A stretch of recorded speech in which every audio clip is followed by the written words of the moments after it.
San Guillermo de Vercelli. Abad. 1085 a 1142. Memoria libre. 25 de junio.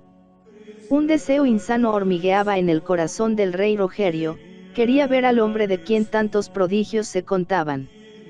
Era una curiosidad, como la que había tenido Herodes de conocer a Cristo. Un día le dijeron que el fundador del Monte Virgine acababa de entrar en Palermo. Como siempre, iba montado en un borriquillo, y unos cuantos hombres blancos le acompañaban. Al correrse la noticia, volvieron a oírse por la corte y la ciudad las mil hablillas que circulaban por el vulgo acerca de aquel monje extraordinario, sus milagros, sus visiones, sus penitencias increíbles. Había en palacio un caballero que contaba una cosa inaudita.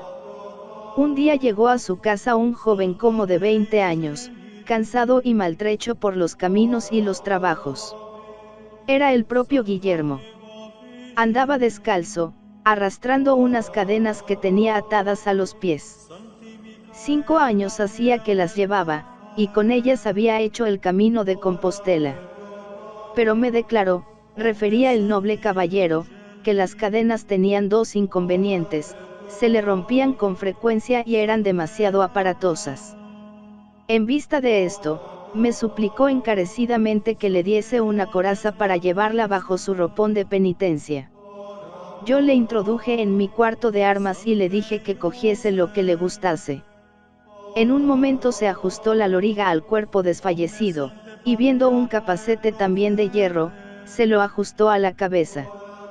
Luego me dio gentilmente las gracias y me dijo: es para creerme un verdadero soldado de Cristo. Y salió de mi casa tambaleándose.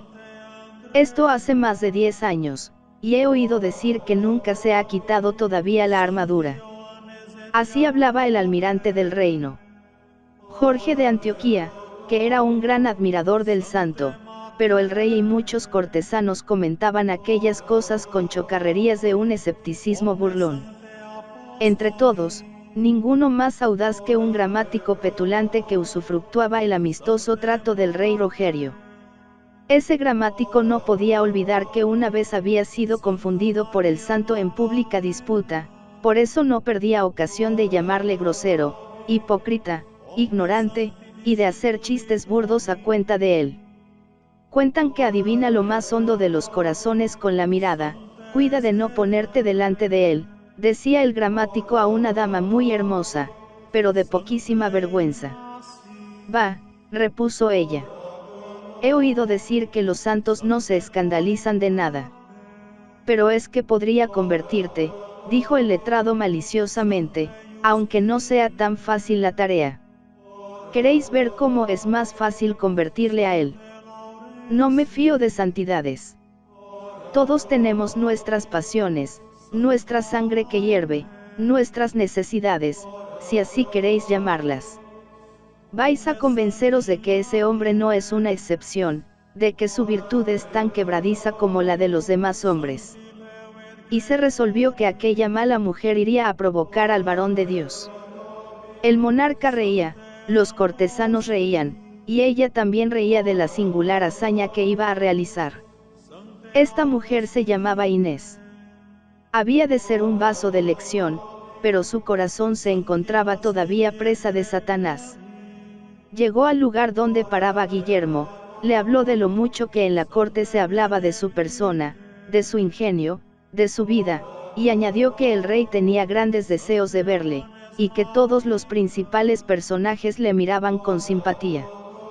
Sin embargo, continuó, no dejan de extrañarse de que vos, sin hacer caso de vuestra nobleza y de vuestra inteligencia, perdáis vuestra juventud entre hombres vulgares, practicando peregrinas penitencias. Y realmente, ¿no os parece esto una cosa bien anormal? Muy anormal, dijo Guillermo. Claro está, prosiguió aquella mujer, vos no conocéis las dulzuras de la vida. El goce, la alegría y el amor. Desde los 14 años, según tengo oído, os metieron en esa vida extraña, así es que muy poco podéis saber de estas cosas. Nada, nada, os lo puedo asegurar, confirmó el asceta. Y, sin embargo, siguió diciendo ella, cada vez más tentadora, con vuestro carácter audaz, con vuestro talento, con la nobleza de vuestra sangre y de vuestro corazón, vos pudierais haber alcanzado en el mundo lo que hubierais querido, y aún ahora, si queréis venir a la corte, tendríais honras, empleos, riquezas y una mujer hermosa.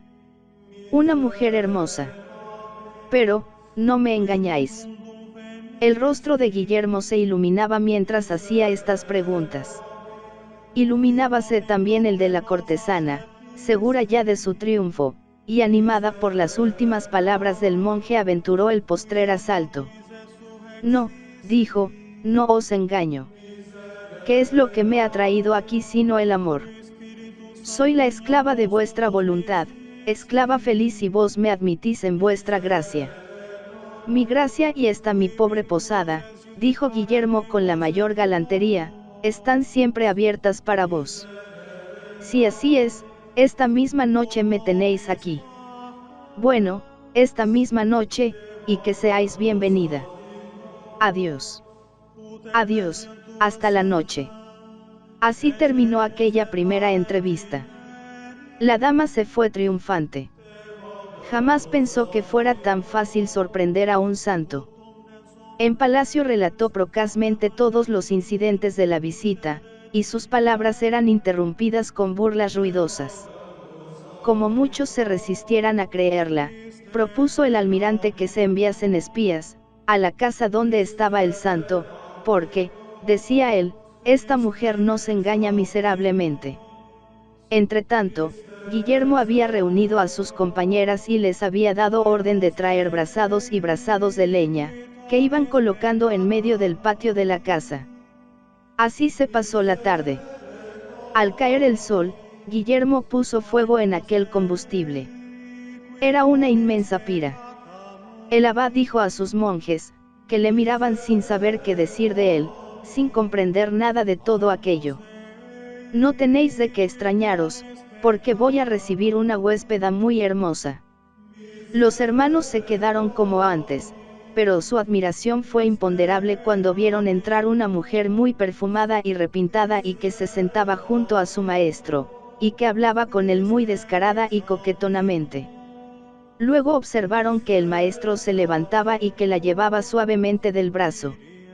Estaban escandalizados, pero su escándalo se cambió en profundo respeto, viendo que el santo hacía un hoyo en las ascuas llameantes y se tumbaba en él diciendo: Mira, este es mi lecho nupcial, ven, ven tú también y cúmpleme tu palabra.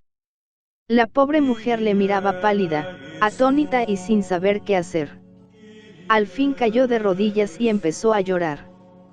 Dios había tocado su corazón.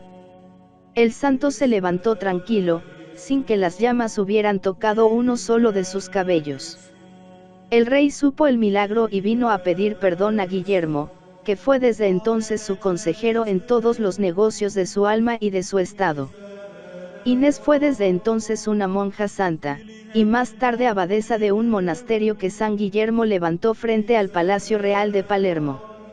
Los santos han sido grandes humoristas.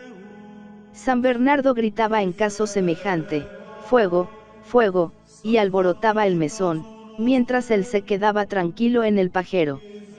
Santo Domingo de Silos hacía que dos ladrones, viniendo una noche a robar a su huerto, olvidasen su mala intención y se pusiesen a cavar, y llegándose a ellos por la mañana, les decía: vaya, muchachos, ya habéis ganado el almuerzo. Es un humorismo delicioso y a veces terrible. Pero el caso de San Guillermo no tiene igual en los maravillosos anales de la historia de los santos. San Guillermo murió a los 57 años, después de haber levantado muchos monasterios, en los que mandó guardar la regla de San Benito. Sus monjes visten de blanco, y el maestro les inculcó una especial predilección por el trabajo de manos. Entre todas sus casas, la primera y la más famosa es la de Monte Virgine.